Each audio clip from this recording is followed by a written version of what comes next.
Hey guys, tonight we're stepping back in time, way back, to a bustling city that floated on water. A place where everyday chores involved navigating canals and growing your dinner on an artificial island. Imagine waking up to the gentle lapping of water against your home, the distant calls of vendors in canoes, and the earthy scent of damp soil mixing with something vaguely spicy.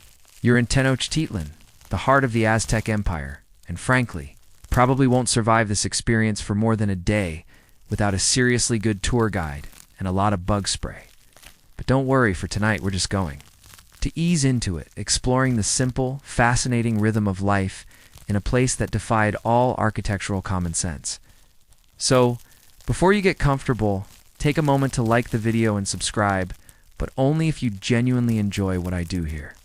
And hey, let me know in the comments where you're listening from and what time it is for you right now. And now, dim.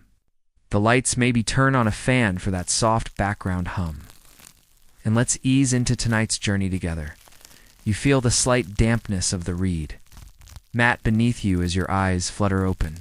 Air is surprisingly cool, even though the sun is just beginning to paint the eastern sky in hues of fiery orange and soft rose. A low, rhythmic splashing sound drifts in from outside, accompanied by the gentle quacking of ducks. This isn't your average alarm clock, is it? No snooze button here. Just the insistent murmur of a city waking up around you. You stretch a little, stiff from the unfamiliar sleeping surface, and push aside the woven mat that serves as your door. Stepping out, you find yourself on a small platform, overlooking a narrow canal. The water, a murky green, reflects the morning light, broken by the occasional ripple as a fish jumps or a small, sleek otter surfaces. Your home, a modest structure of adobe and reeds, sits squarely on a chinampa, one of those ingenious floating gardens that allowed the Aztecs to feed their massive population. It's not actually floating in the sense of drifting away.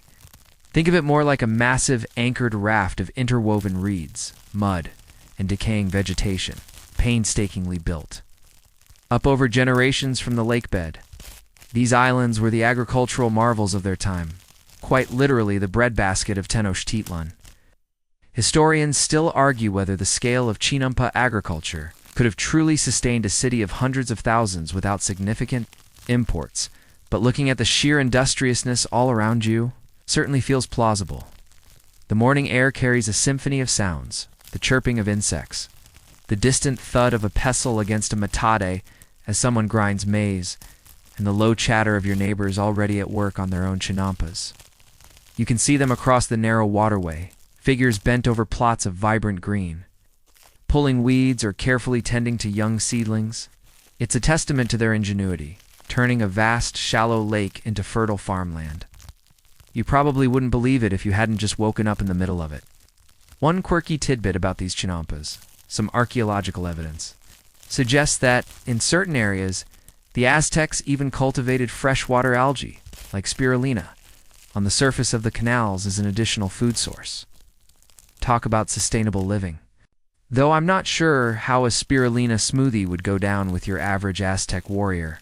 Probably not with much enthusiasm, unless it was mixed with a lot of chili as you take in your surroundings. A small, brightly colored bird flits past, landing on a nearby cornstalk. The vibrant green of the growing crops, the dark brown of the rich soil, and the shimmering blue of the sky create a truly picturesque scene.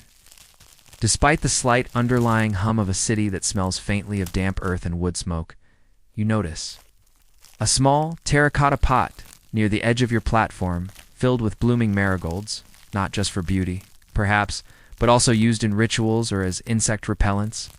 They knew a thing or two about practical horticulture, these folks. Remember how you thought growing basil in a pot was an achievement? Try building an entire island for your garden. The sun begins to climb higher, casting longer shadows across the water. You can hear the distant rhythmic paddling of canoes already making their way through the wider canals, likely heading to the central market. It's early, but the city is already alive, a vibrant tapestry of human activity woven into the very fabric of the lake. You'll soon discover that every aspect of life here is intimately connected to the water, from transportation to sustenance. and your first task of the day is about to reinforce that connection in the most direct way possible. You take a deep breath, the air surprisingly fresh despite the nascent activity, and prepare for the day's first chore. Your first chore, as the morning sun fully illuminates your chinampa, is to tend to the garden itself. You grab a small, well-worn digging stick and a woven basket from inside your home. The earth beneath your bare feet is rich and dark, almost black, teeming with life. This isn't your average backyard plot. It is a highly engineered ecosystem. You begin by inspecting the young maize stalks, still dew-kissed, checking for pests or signs of nutrient deficiency. It's a delicate balance. Too much water from the canal and the roots rot. It's too little and the plants wither in the intense sun. You notice a few small, iridescent beetles nibbling at a leaf, and you gently flick them into your basket. Perhaps a protein boost for the chickens later, or just a pest to be disposed of far away. You wouldn't want to waste anything here next. You move to the raised beds where beans and squash are trellised, their vines intertwining in a green embrace. The efficiency of chinampa farming is remarkable. They practiced intensive polyculture, growing multiple crops together to maximize yield and soil health. It's like vertical farming, but horizontal and entirely organic, without a single lead grow light in sight. You pull a handful of weeds, their roots shallow in the loose, fertile soil, and toss them onto the composting pile at the edge of your plot. This decaying organic matter is what continually replenishes the chinampa, keeping it productive year after year. It's a continuous, closed-loop system, a masterclass in sustainable agriculture centuries before anyone coined the term eco-friendly. As you work, the air fills with a gentle hum of activity. A neighbor in a canoe paddles by, heading deeper into the network of canals, likely off to sell their fresh produce at a local market or exchange it for other goods. You nod a greeting and they offer a brief, polite response. Community here isn't just a concept, it's a necessity. Everyone relies on everyone else, from shared labor to collective defense against those pesky crocodiles. Remember that crocodile dung sunscreen? Probably not, because I made it up. But the point is, life was intimately connected to the natural world around them, even the scaly bits. You move to a section where chili peppers, vibrant red and green, hang heavy on their branches. You carefully pluck a few of the ripest ones, their scent sharp and pungent. These will be essential for the day's meals. One mainstream historical fact about Aztec agriculture is their reliance on three main crops: maize, beans, and squash, often called the Three Sisters by other Mesoamerican cultures. They were nutritionally complementary and grew well together, a testament to ancient agricultural wisdom. However, a quirky or fringe tidbit is that recent archaeological findings suggest the Aztecs may have also cultivated specific types of edible fungi or mushrooms within their chinampa systems, potentially as a protein source or for medicinal purposes. So, not just veggies, but maybe fungi too. Talk about a diverse diet. The sun is higher now, and the air is growing warmer. Sweat beads on your brow, but the work is satisfying. You're directly connected to your food, to the very land that sustains you. There's a rhythm to it, a slow, steady pace dictated by the rising sun and the needs of the plants. Historians still argue whether the Aztec government exerted direct control over the specific crops grown on chinampas, or if individual families largely dictated their own agricultural output. Either way, the results were impressive.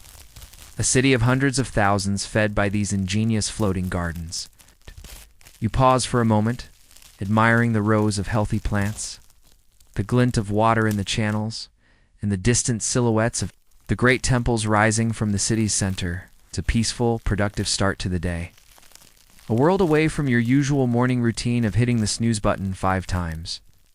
With the most urgent chinampa tasks done, your thoughts turn to the wider world of Tenochtitlan. The canals, you quickly realize, are the city's arteries, and you need to navigate them. Your family's Akali, a simple flat-bottomed canoe, is tied to a small dock near your dwelling. It's not exactly a speed demon, more of a utilitarian workhorse. Carved from a single log or constructed from planks lashed together. You carefully step into it, feeling the slight wobble as it takes your weight. There's a long, slender pole. Lying in the bottom, your primary means of propulsion in these shallow waters. Pushing off from the bank, you quickly get the hang of poling. The bottom of the long stick finding purchase in the muddy bed of the canal. It's surprisingly efficient, a quiet glide through the water. Far removed from the honking horns and exhaust fumes of modern traffic. The canals here are a busy place, even in your quieter residential area. Other canoes pass by, some laden with bundles of reeds for construction, others piled high with freshly harvested produce. Their occupants already shouting greetings or haggling over prices. It's a watery symphony of paddles dipping, voices echoing, the occasional splash of a fish jumping. You quickly learn the unwritten rules of the canal. Keep to the right, yield to larger vessels, though in a city of canoes, larger is a relative term, and for the love of the sun god, don't capsize. Especially not near one of those market canoes laden with breakable pottery. The traffic, while slow by modern standards, can be surprisingly dense, especially as you approach the main thoroughfares leading to the city center. It's a watery rush hour, complete with its own unique hazards. One mainstream historical fact is that Tenochtitlan was crisscrossed by a vast network of canals, effectively making it a Mesoamerican Venice. Crucial for transportation, trade, and even sanitation. Imagine having to pole your way to work every morning. Playful splash nearby startles you. A group of children are swimming and diving in a wider section of the canal, their laughter echoing off the adobe walls. It looks refreshing, though. You can't help but wonder about the water quality. Let's just say municipal filtration system wasn't really a concept back then. You give them a wide berth, not wanting to accidentally pole a small, splashing human. It's a reminder that life here, while industrious, also has its moments of simple joy. As you continue your journey, you notice the incredible efficiency of Aztec engineering. Beyond the Chinampas, you pass by sturdy causeways.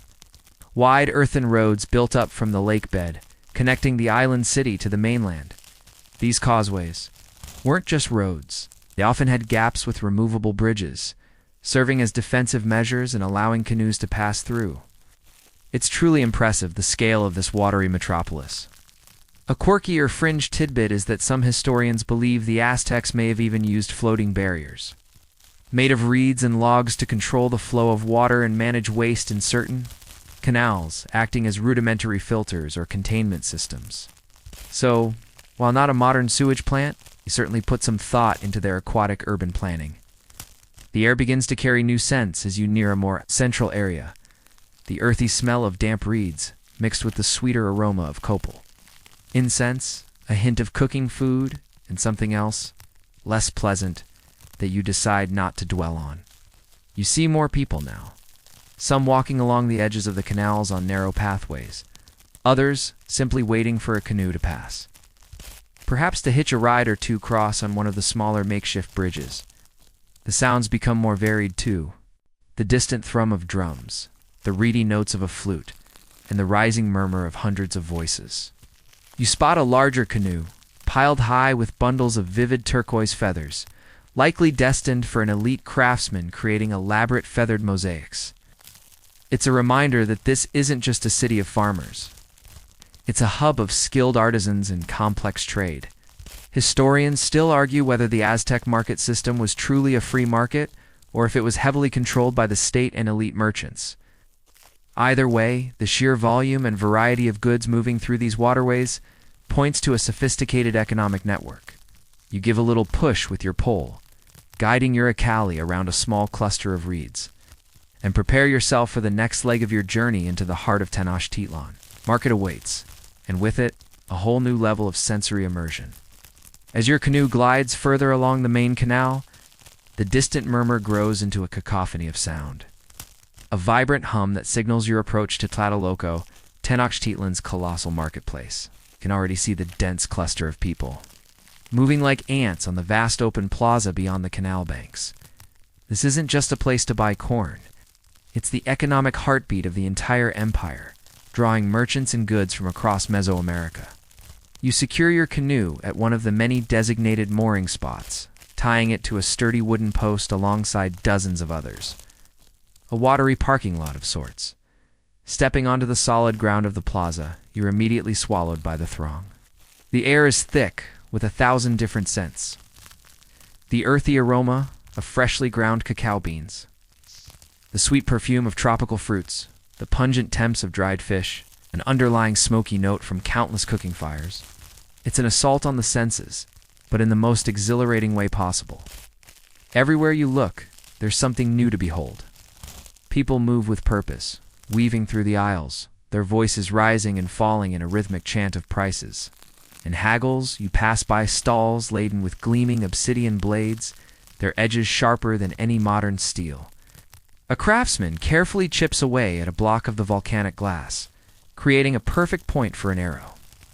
Nearby, another vendor meticulously arranges colorful feathered cloaks. Each feather, a tiny masterpiece stitched into an elaborate design. These aren't just clothes, they're status symbols, works of art that take months, even years to complete. One mainstream historical fact is that the Tlatelolco market was enormous, often described by Spanish chroniclers as larger than any European market they had ever seen, capable of accommodating tens of thousands of people daily. It was a testament to the Aztecs' logistical prowess. You navigate through piles of brightly colored cotton textiles, rolls of tobacco, and baskets overflowing with glistening tomatoes and avocados. The sheer variety of goods is astounding. Spot a vendor selling live turkeys and ducks, their squawks adding to the general din. Further on, there are medicinal herbs, pottery of every size and shape, intricately carved wooden masks, and even bags of shimmering gold dust. It's a shopper's paradise. If you happen to be in the market for, say, a jaguar pelt or a few thousand cacao beans, which, fun fact, also served as a form of currency.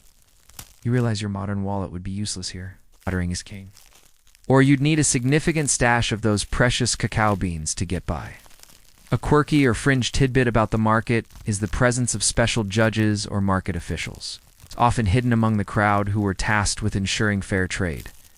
In resolving disputes on the spot, if you tried to shortchange someone or sell shoddy goods, you might find yourself quickly facing a rather stern-faced official, which would definitely put a damper on your shopping spree. It's like an ancient version of consumer protection, but with far less paperwork and probably more immediate consequences. No online reviews here, just swift justice. The air is alive with the chatter of countless transactions. You hear calls of Nikantlaka, come here person, inviting you to examine their wares. The smells are intoxicating, the colors vivid, and the sheer energy of the place is almost overwhelming. You watch as a woman carefully inspects a handful of dried fish, sniffing them judiciously, before offering a handful of maize kernels in exchange. It's a dance of negotiation, polite but firm, where the value of goods is constantly shifting based on supply, demand, and how good you are at haggling. Historians still argue whether the market's economic structure was primarily driven by tribute from conquered regions or by direct agricultural surplus and artisan production from within the Triple Alliance's core territories. Either way, it was a colossal engine of wealth and exchange. You spend a good while just absorbing the atmosphere, marveling at the sheer volume of human activity. It's a testament to a complex, thriving civilization, far from the simplistic image you might have held. Every corner turned reveals a new specialty, a new scent, a new sound. It's a living, breathing testament to the ingenuity and industriousness of the Aztec people. But soon your stomach begins to rumble, reminding you that all this observation is making you hungry, and it's time to think about finding something to eat. After the sensory overload of the Tlatelolco market, your stomach is definitely voicing its demands. It's time to think about lunch, and back on your chinampa, a simpler, more authentic meal awaits. You pole your canoe back through the canals, the market's distant clamor slowly fading, replaced by the familiar sounds of your own neighborhood. You appreciate the relative quiet now, peaceful contrast to the bustling marketplace. Once home, you begin the preparations. The cornerstone of almost every Aztec meal is maize, of course. You take dried corn kernels from a storage basket. Unlike modern methods, there's no instant flour here. The process, called nixtamalization, is crucial. We'll soak and cook the kernels in an alkaline solution, typically with slaked lime calcium hydroxide, not the fruit, though that would certainly add a zesty kick. This isn't just about making them easier to grind. It significantly improves the nutritional value by making niacin vitamin B3 bioavailable and improving the balance of amino acids. It's a brilliant ancient food science hack, ensuring they avoided deficiencies like pellagra, which plagued corn-eating populations elsewhere in the world who didn't know this trick.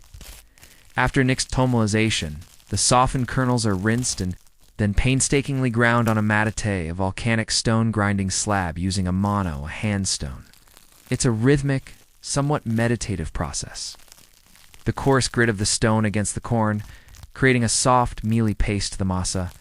Your arms quickly tire, a testament to the daily labor involved in basic food preparation. You think of your kitchen blender and sigh internally. This is truly farm to table, with you as the intermediary grinder. With the masa ready, you begin to form small, flat tortillas. You pat and press the sticky dough between your palms, shaping perfect circles with surprising dexterity, a skill clearly honed over years. These aren't just flatbreads. They're the plates, the spoons, and the main carb source all rolled into one. One mainstream historical fact is that tortillas were the staple bread-like item of the Aztec diet, eaten at virtually every meal by people of all social classes. You place the tortillas onto a hot comal, flat clay griddle heated over a small fire. The masa sizzles gently, and soon the edges begin to curl. You flip them, watching as they puff up slightly, creating little pockets of steam. The smell of fresh, warm corn fills your humble home, a truly comforting aroma.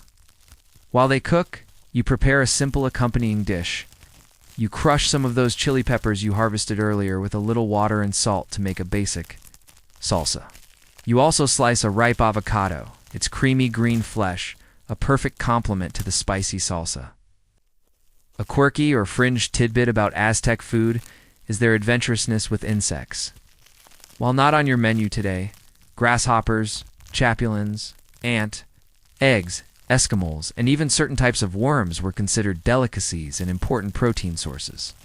You might find that a bit hard to stomach, but hey, when in Tenochtitlan, pass the roasted maguey worm, darling. The meal is simple but wholesome. Warm tortillas, spicy salsa, and creamy avocado. No fancy plating, no elaborate garnishes, just pure, unadulterated flavor derived directly from the fertile land around you. You sit on your reed mat, eating with your hands, savoring each bite. It's nourishing and satisfying after a morning of hard work and sensory exploration. Historians still argue whether the average Aztec diet was protein deficient, considering their reliance on maize and beans, or if the addition of insects, fish, and occasional game provided sufficient nutrition. It's looking at your simple, yet hearty meal, you feel quite well fed. It's a far cry from your usual grab-and-go lunch, and somehow, despite the effort involved, infinitely more satisfying. With your stomach pleasantly full from the simple yet satisfying meal, the afternoon sun feels warmer, and a sense of calm settles over your chinampa. This is when the rhythm of Aztec life often turns to matters beyond mere sustenance. You notice your elder neighbor, across the narrow waterway, carefully arranging a small bundle of feathers and flowers on a miniature altar near their dwelling. It's a subtle act easily missed if you weren't paying attention, but it reminds you of the pervasive role of spirituality in daily life here. You decide to perform a small, personal offering of your own, a gesture of respect and gratitude. Rather than an elaborate temple ritual, you gather a few perfect, unblemished maize kernels, a single, vibrant marigold from your garden, and a small pinch of copal incense, its sweet, resinous scent already familiar. You find a quiet spot on your platform, facing east towards the rising sun, a sacred direction for many Mesoamerican cultures. You carefully place the kernels, flour, and incense on a smooth, flat stone that serves as a makeshift altar. This isn't about appeasing tasing deities, though they certainly had those. It's about acknowledging the spirits of the earth, the water, and the sun that sustain your chinampa and your life. It's a quiet moment of connection, a recognition that everything is interconnected, and that even the simplest daily acts are imbued with spiritual significance. You close your eyes for a moment, listening to the gentle lapping of the water and the distant chirping of birds. It's a peaceful contrast to the cacophony of the market. Much needed mental reset. One mainstream historical fact about Aztec religion is the importance of Huitzilopochtli, the god of sun and war, who is central to the state religion of Tenochtitlan and often associated with human sacrifice. However, this private household ritual you're engaging in highlights a more personal, localized form of worship that coexisted with the grand temple ceremonies. It wasn't all just grand bloody spectacles. Much of daily spiritual life revolved around more mundane, yet deeply significant, offerings to ensure good harvests, health, and general well-being. Think of it as ancient mindfulness, but with more corn. As you finish your small offering, you notice a small, beautifully carved stone figure placed on a shelf inside your home. A Tlaloc, the rain god, perhaps, or a benevolent earth deity. A quirky or fringe tidbit is that Aztec households often kept small effigies of various deities, not just the major ones, but also specific patron gods for professions or even personal protective spirits. Some scholars suggest these household gods might have been cared for with daily offerings of food, drink, and even miniature versions of clothing. Almost like caring for a very demanding, silent pet. Imagine dressing up your rain god figurine every morning. The sun continues its slow descent, and the light takes on a softer golden hue. You feel a sense of calm, a connection to the cycles of nature that govern this world. This simple act of offering, though small, reinforces your place within the larger cosmic order. Historians still argue whether these household rituals were primarily driven by genuine spiritual belief or by social expectation and a desire to maintain harmony within the community. For you, in this moment, it feels like a deeply personal and meaningful act, a quiet acknowledgement of the forces that allow your crops to grow and your family to thrive. It's a reminder that even in a world so vastly different from your own, the human need for meaning and connection remains universal. You gently brush away a stray leaf that has fallen onto your makeshift altar, leaving the offerings undisturbed. As the afternoon wears on, you realize that life on the Chinampa isn't just about individual toil. It's deeply communal. Your gaze drifts across the canal to a larger Chinampa, where several women are gathered, their hands moving in a synchronized rhythm. It's clear they're engaged in a collective task, something that requires multiple hands and a shared purpose. Curiosity, and perhaps a touch of Aztec politeness, nudges you to approach. You pull your canoe over, mooring it alongside theirs. They are weaving, you discover, but not just small household items. They're working on a large, intricately patterned textile, likely a cloak or a large mat, using a backstrap loom. The loom is simple, yet incredibly effective. One end is tied to a post or tree, and the other to a strap that goes around the weaver's lower back. Their body tension controls the tautness of the warp threads, allowing them to interlace the weft.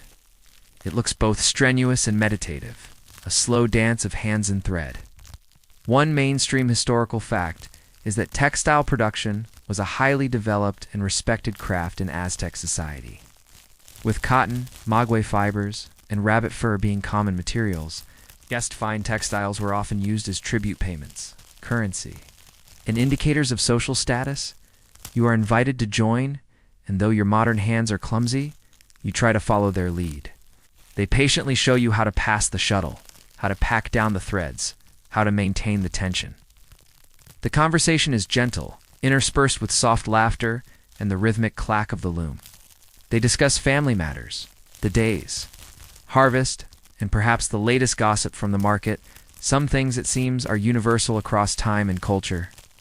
You contribute more enthusiasm than actual skill, but your presence is welcomed. It's a reminder that many daily chores were social events, not solitary endeavors. As you work, you notice the vibrant dyes they are using, deep cochineal reds from insects, rich indigo blues and bright yellows derived from plants.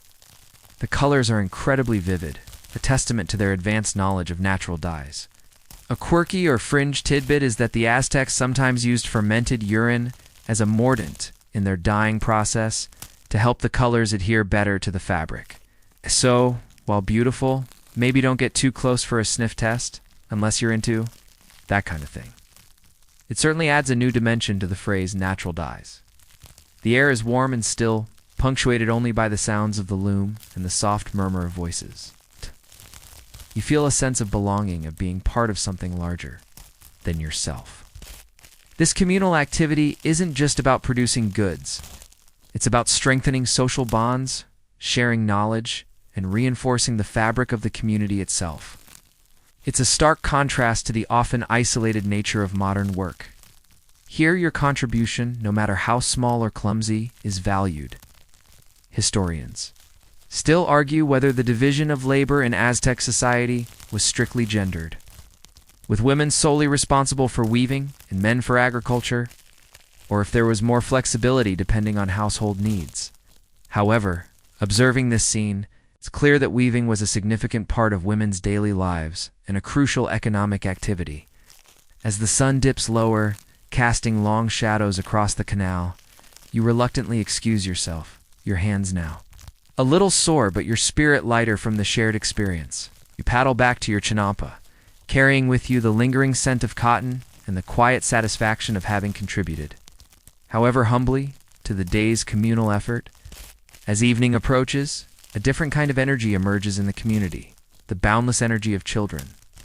From your chinampa, you can hear their excited shouts and laughter echoing from a nearby open space, likely a small, uncultivated patch of land used for play. It's a familiar sound, one that transcends cultures and centuries, the joyful cacophony of youth. You decide to wander over, drawn by the sheer exuberance. You find a group of children, ranging in age from toddlers to preteens, engaged in various forms of play. Some are chasing each other in a rudimentary game of tag, their bare feet kicking up puffs of dust. Others are playing with simple toys, a wooden animal, a small clay doll, or a ball made of hardened rubber, a material the Aztecs were incredibly adept at utilizing. It's fascinating to see these ancient playthings, so different from the flashing screens and plastic gadgets of your own time, yet clearly providing just as much delight. One mainstream historical fact is that Aztec children, particularly boys, began formal education at a relatively young age, attending schools like the Kamakac for nobles, focused on religious and military training, or the Telpachkali for commoners, focused on practical skills and warfare. Girls, while primarily educated at home in domestic arts, could also attend schools focused on weaving and religious duties. So, while these children are playing now, their educational paths were already quite structured, no slacking off and becoming a professional influencer for them. You watch as a few older boys practice throwing a spear at a makeshift target, their movements surprisingly fluid and focused for their age. It's clear that training for warfare, or at least the skills associated with it, began early. But not all play is so serious. Quirky or fringe tidbit is that archaeological evidence suggests the Aztecs had a variety of board games, similar to dice games or strategy games, though the exact rules remain largely unknown. So, while these kids are outside, you can imagine some chillier or rainier evenings were spent huddled around a game board, perhaps with heated debates over who cheated. The younger children, meanwhile, are engrossed in imaginative play, mimicking. The adults, they observe daily. Little girl carefully tends to a pile of pebbles as if they were maize kernels, while a small boy paddles an imaginary canoe with a stick. It's a beautiful illustration of how children learn by doing, absorbing the roles and responsibilities of their society through play, their world dictated by chinampa life and the rhythms of the city. It's clearly reflected in their games. You notice the interaction between them, a mix of camaraderie and occasional squabbles, quickly resolved. There's a certain freedom, too. Their play, an uninhibited joy that reminds you of simpler times. There are no helicopter parents here. It's just a watchful community ensuring their safety while allowing them the space to explore and grow. Historians still argue whether Aztec childhood was largely idyllic, filled with play and learning, or if the demands of tribute and labor meant that children, especially from commoner families, had significant work responsibilities from a very young age. Observing these children now, you see a balance. moments of carefree joy interspersed with the clear understanding that their roles in society would soon become very real as the sun dips lower. A parent's call signals the end of playtime. The children, reluctantly, gather their simple toys and begin to disperse, heading back to their homes. The lively sounds fade, replaced by the softer murmur of evening preparations. You head back to your own Chinapa, a gentle smile on your face. The innocence and resilience of the children are a powerful reminder of the enduring human spirit, even in a world so alien to your own. The last vestiges of daylight are beginning to soften, painting the sky in shades of purple and orange as you return to your Chinampa. The sounds of children's play have faded, replaced by the low hum of evening preparations. As you settle back, your attention is drawn to a different kind of activity nearby, down a slightly wider canal towards a cluster of larger dwellings. You observe the precise, focused movements of an artisan at work. You decide to paddle over, curious about the craft. As you approach, the rhythmic tap-tap-tap of a small hammer against stone becomes clearer. This isn't just any artisan. This is a sculptor, meticulously shaping a piece of basalt or obsidian. You moor your canoe quietly and observe from a respectful distance. The artisan, a man with calloused hands and an intensely focused gaze, is carving a small, intricate figure, possibly a deity or an animal effigy. The precision required for such work, with only simple tools, is truly astounding. Uses a harder stone to chip away at the softer material, then polishes it with abrasive sands and water to achieve a smooth finish. One mainstream historical fact is that Aztec artisans were highly specialized and revered. Crafts like featherwork, jade carving, gold and silver smithing, and pottery were not just trades. They were intricate art forms, often passed down through generations within specific guilds or Kalpuli neighborhood groups. These artisans produced luxury goods for the nobility, religious objects for temples, and practical items for daily use. This particular sculptor, with his painstaking work, clearly falls into the category of a highly skilled craftsman. You watch as he carefully shaves off a tiny sliver of stone, his brow furrowed in concentration. The finished piece will be a testament to not only his skill, but also the abundant natural resources of the region. A quirky or fringe tidbit is that Aztec sculptors sometimes incorporated natural imperfections in the stone, like inclusions or color variations, into their designs, believing these natural elements added to the spiritual power or unique character of the finished piece. So, what might look like a flaw to you was a deliberate artistic choice to them. Take that modern perfectionism. The air around the artisan's workshop carries a faint scent of damp stone and dust. Other specialized artisans might be working nearby, perhaps a potter shaping clay on a slow-turning wheel, or a feather worker meticulously arranging iridescent quetzal feathers onto a mosaic backing. Each profession had its own unique sounds, smells, and rhythms. You consider the long apprenticeship likely required for such mastery, the years spent learning from an elder, honing precision and artistic vision. Historians still argue whether Aztec artisans had significant creative freedom in their work, or if their output was primarily dictated by the demands of the state, the priesthood, and the noble class. While many pieces were undoubtedly commissioned, you can see a spark of individual expression in the subtle curve of a cheekbone or the lifelike rendition of an animal's gaze. This sculptor, lost in his work, seems to embody that quiet dedication to craft, irrespective of external demands. As the light fades further, the artisan carefully sets aside his tools, covering his work with a piece of cloth to protect it from the night air. The rhythm of his day, like yours, is dictated by the sun. You give a respectful nod, acknowledging his skill, and quietly pull your canoe back towards your own Chinampa, witnessing his focused dedication. You gain a deeper appreciation for the beauty and complexity of Aztec material culture, realizing that behind every elaborate mask or gleaming piece of jewelry, there was a human hand patiently and skillfully bringing it to life. The sky is now a deep, inky blue, studded with the first pinpricks of stars. The air has cooled considerably, and the gentle sounds of the Chinampa community are settling into a peaceful evening hum. Your own day, a tapestry woven with chores, market visits, and communal encounters, is drawing to a close. It's time to prepare your dwelling and your garden for the night. A final set of duties before the deeper quiet descends. You start by securing your small canoe, ensuring its mooring. Rope is taut. Then, you walk around your chinampa, checking on the newly watered plants. You pull a few last, stubborn weeds that seem to have magically sprouted since this morning, and give a tender touch to the cornstalks, almost a silent blessing for their growth. There's a subtle scent in the air now, a mix of damp earth, blooming night-scented flowers, and the faint, lingering smell of wood smoke from neighboring cooking fires. It's a comforting aroma, the smell of a productive day winding down. You bring in any tools you might have left outside, placing them neatly by the entrance to your home.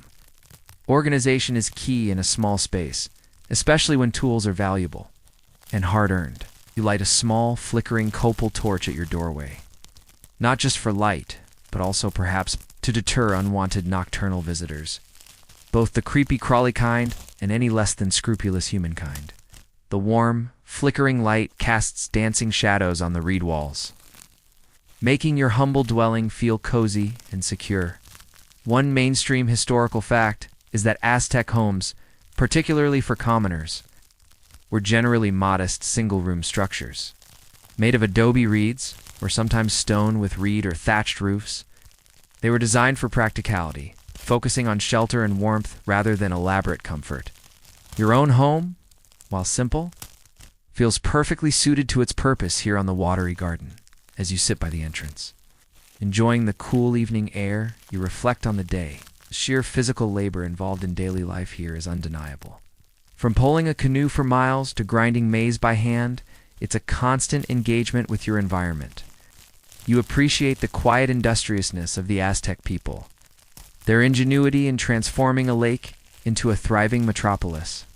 A quirky or fringe tidbit is that, despite the often depicted sternness of Aztec society, there's archaeological evidence suggesting that families often spent evenings telling riddles and engaging in storytelling, passing down oral traditions and entertaining each other after a long day of work.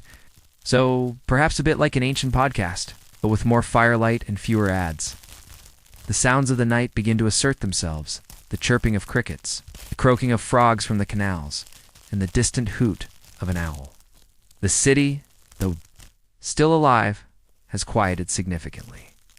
The vibrant chaos of the market and the diligent work of the artisans have receded, placed by the more intimate sounds of family life within each dwelling. You imagine other families, just like yours, settling in for the night, perhaps sharing a simple meal or telling those riddles. Historians still argue whether the concept of leisure time, as we understand it, existed for commoners in Aztec society. Given the constant demands of agriculture, tribute, and community obligations, however, these quiet moments of reflection and familial interaction suggest that even amidst hard work, there were spaces for rest and connection. As you gaze at the moon beginning to ascend, casting a silvery glow on the water, you feel a profound sense of connection to this ancient rhythm, a gentle winding down that prepares you for the deep sleep ahead. The final task of preparing for the night is done, and you find yourself gazing upwards.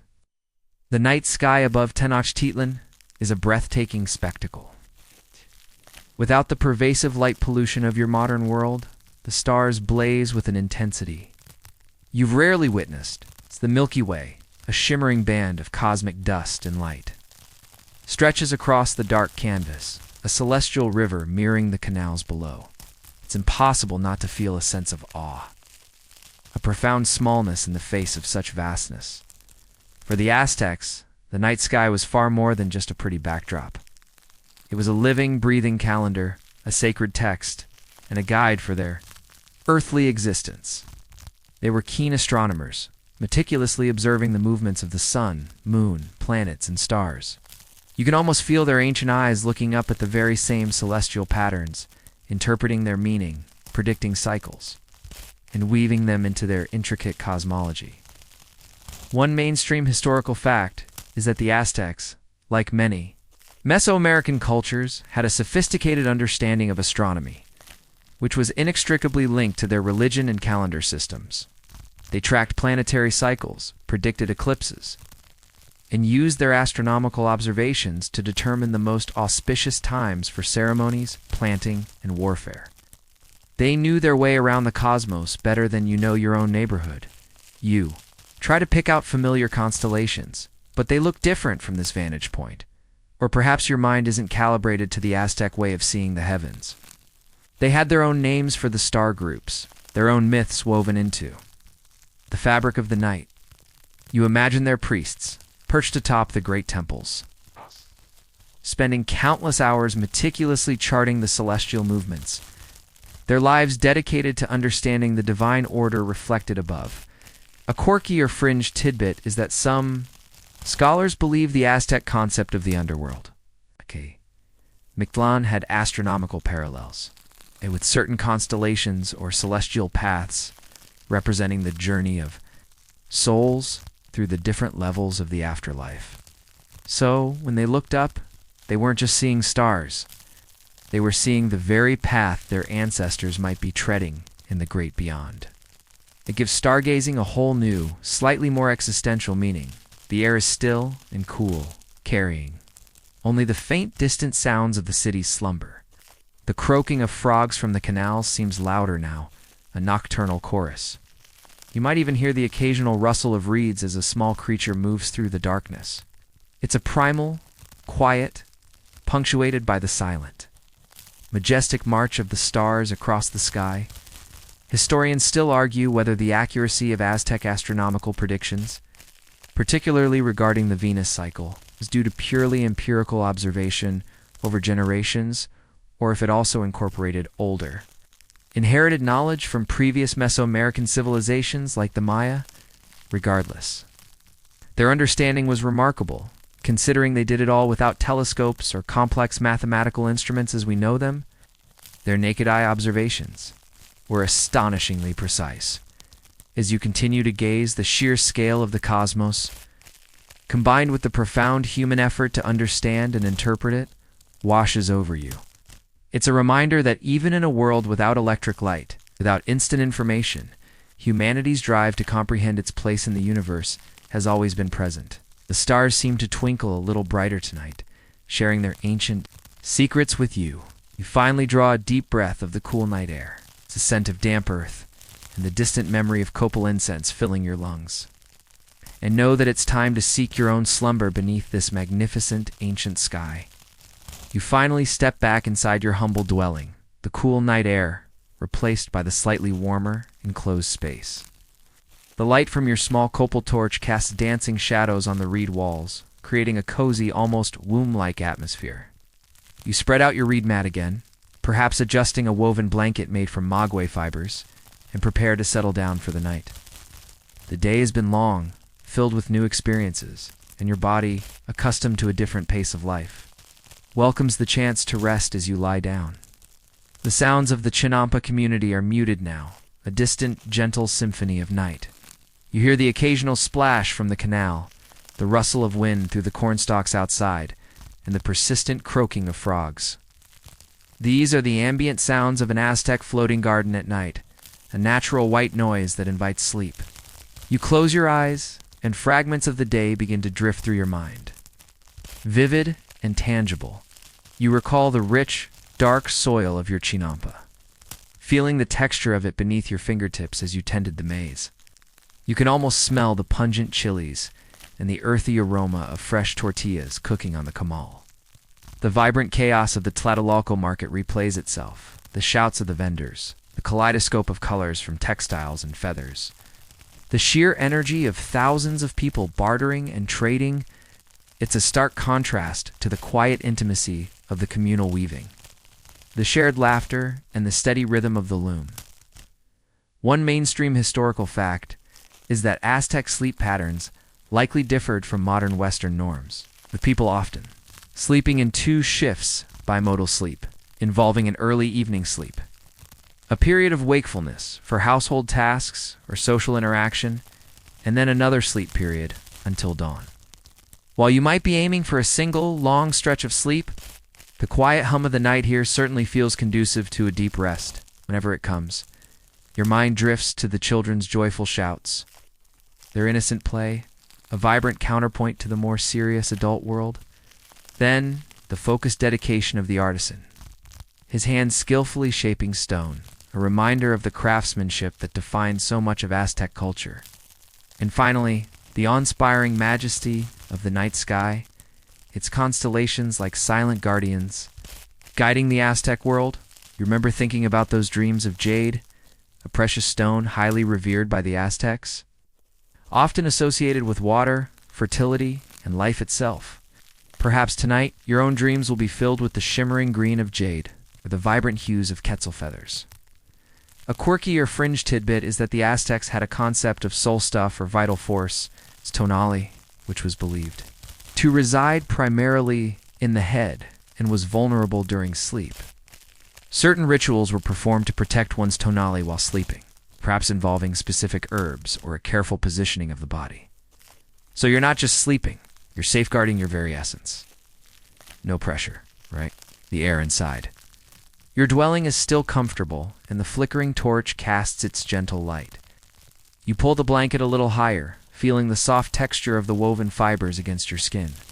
Historians still argue whether the quality of life for commoners in Aztec society, despite the demanding labor, was generally high due to abundant food resources and strong community bonds, or if it was overshadowed by the burdens of tribute and the constant threat of warfare.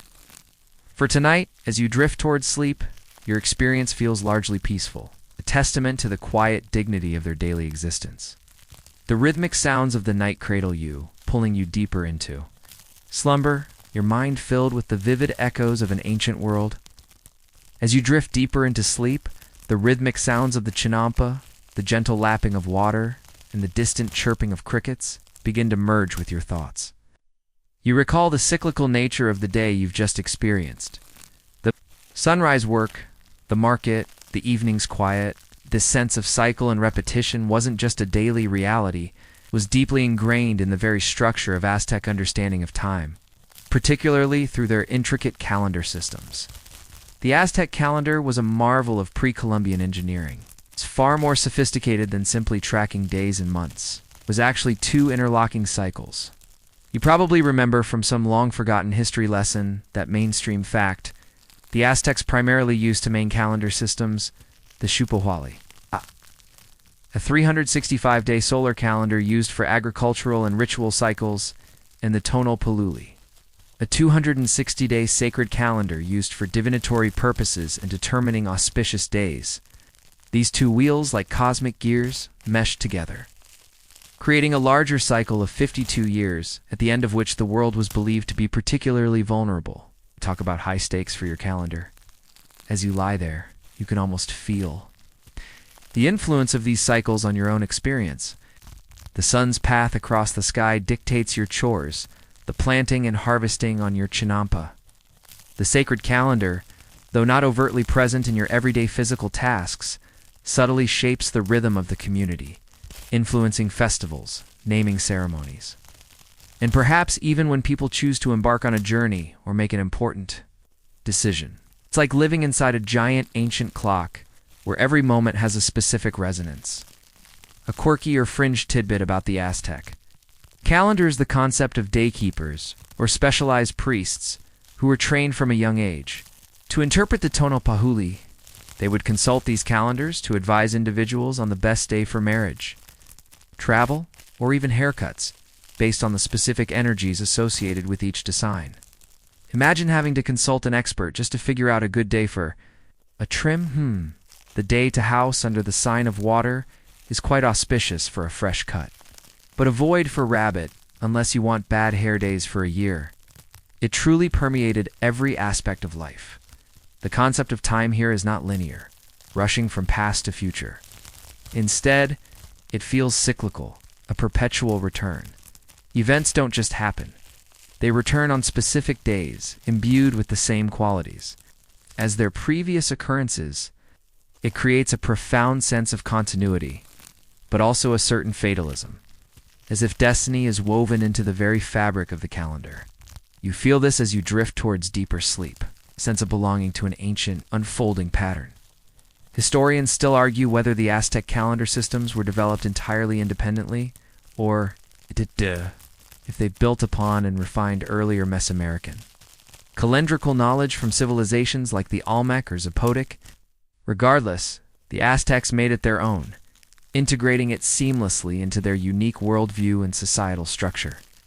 The sheer intellectual effort required to observe, record, and maintain such complex calendrical systems without modern technology is mind-boggling as the last conscious thoughts fade.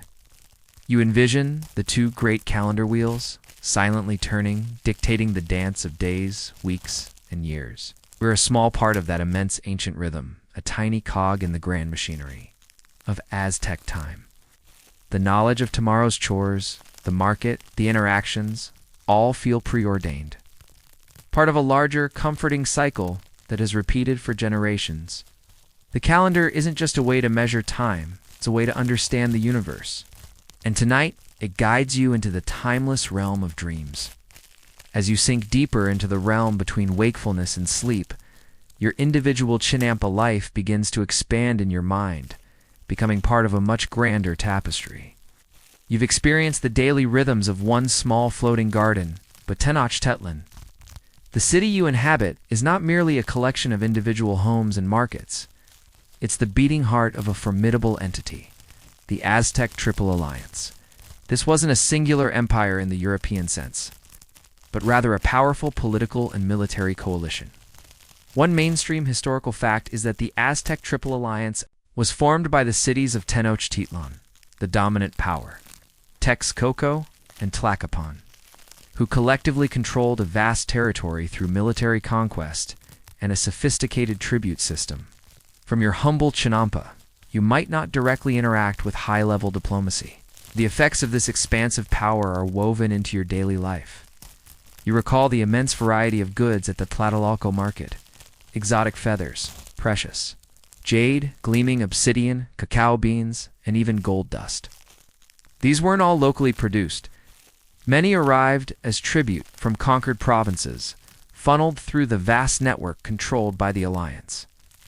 The system was ingenious, somewhat brutal. Conquered peoples were allowed to largely maintain their own rulers and customs, but they had to pay regular tribute to the Triple Alliance in goods, labor, or even warriors. It was a powerful engine that fueled the wealth and splendor of Tenochtitlan.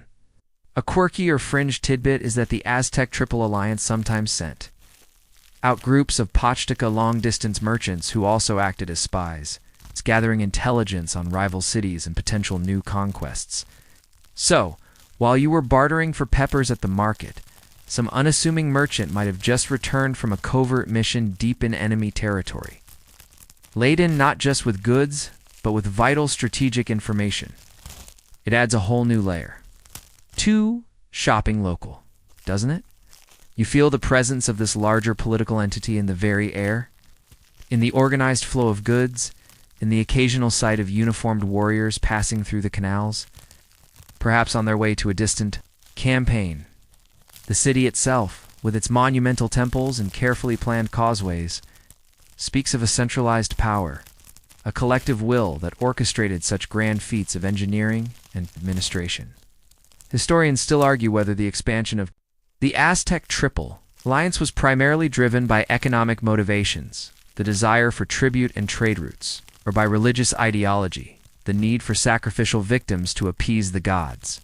In reality, it was likely a complex interplay of both, with each factor reinforcing the other.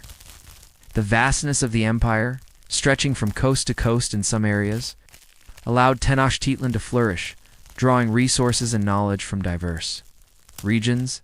As you drift closer to sleep, you recognize that your peaceful Chinampa, your daily chores, and even your communal interactions are all nested within this larger, powerful structure. You are a part of a complex, sophisticated civilization, one that, despite its eventual tragic end, left an indelible mark on history through its innovations, its art, and its sheer organizational prowess.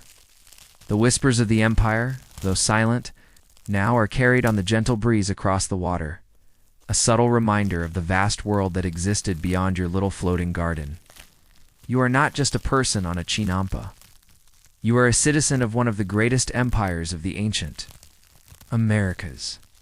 The last conscious thoughts of the Aztec Empire begin to soften, dissolving into the gentle current of sleep. Your focus narrows from the vastness of an empire back to the intimate world of your chinampa. As your breath deepens and slows, you can almost feel the familiar contours of your simple adobe home, the texture of the reed mat beneath you, the cool night air that seeps gently through the gaps in the walls. You anticipate tomorrow not with dread, but with a quiet acceptance of its familiar rhythm. The sun will rise again, painting the eastern sky, and the calls of the vendors will drift across the water. You will rise, tend to your maize, perhaps collect some fish from the canal, or share a laugh with your neighbor as you both work the fertile soil. The daily chores, once alien, now feel like a comforting routine, a dance you have learned to perform with grace and purpose.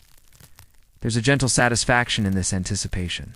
No grand plans for world domination, no urgent emails, just the simple, tangible promise of another day lived in harmony with the cycles of nature and community.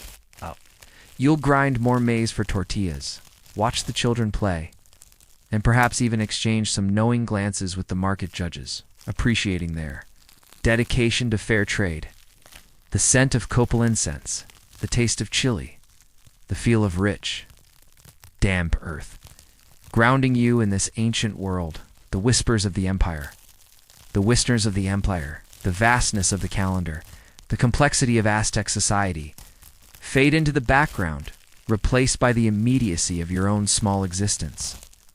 It's a powerful reminder that history, ultimately, is lived one breath, one chore, one peaceful moment at a time. The world you inhabit here is both ancient and profoundly human, filled with the same small joys, challenges, and quiet triumphs that echo through all of time. As your eyelids grow heavy, you picture the morning sun, just a few hours away, already hinting at its warmth. You imagine the dew on the cornstalks, the birds stirring in the reeds, the first gentle stirrings of your neighbors as they, too, prepare for another day on their floating gardens. The water outside laps softly against the banks of your chinampa, a lullaby from the ancient lake. You are cradled by the ingenuity of a civilization that built a city on water, sustained by the tireless work of hands like yours. The air around you feels calm and safe. The distant sounds of the city are almost entirely gone now, just the soft, natural symphony of night. You are truly at peace, a small part of a grand historical tableau, yet entirely present in this moment of restful quiet. The images soften. Further, colors blurring into gentle pastels, sounds fading into a soft, indistinct hum. The feeling of the reed mat beneath you seems to melt away, replaced by a sensation of floating, light, and unburdened. The coolness of the night air whispers across your skin, a gentle caress. Your breathing becomes shallower, more even, as if synchronized with the quiet rise and fall of the lake itself. The worries of any world, ancient or modern, recede like a distant tide. You are simply resting. Let the rhythms of the past guide you now, carrying you effortlessly into the deep, restorative currents of sleep. The day's journey is complete, and tomorrow waits patiently for your gentle awakening. Sweet dreams.